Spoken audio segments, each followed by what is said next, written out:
Sa aton nga mga kabombo siniman nga kagahon la 5 kaina sa nagpagwa sang panibagong Sea Travel Advisory ang Philippine Coast Guard Station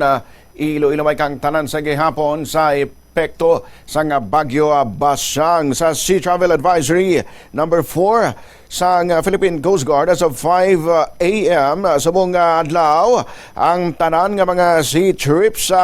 sulod sang area sa Iloilo Province ang temporaryong suspendido until further notice. Apang pursuan taman sa Memorandum Circular number 2-10 ang mga sea vessels nga nagabiyahe naman sa ruta nga Iloilo-Guimaras and vice versa ang pahanugutan nga magkabiyahe sa buong nga adlaw apang mayara lang sang pila ka mga kondisyon ang mga passenger vessels or motorboats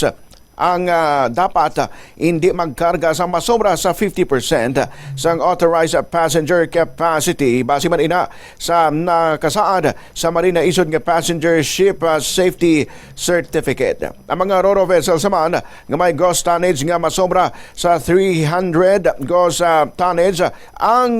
ipahanugutan nga magbiyahe sa kondisyon nga hindi maglapaw sa 75% sa ilang authorized cargo capacity as per Marina issued tonnage measurement certificate. So sa liwat, wala sang mga sakayan nga pahanugutan nga maglayag sa palibot sang Iloilo Province magluwas lamang sa mga ruta nga nagabiyahe Iloilo, Guimaras and vice versa.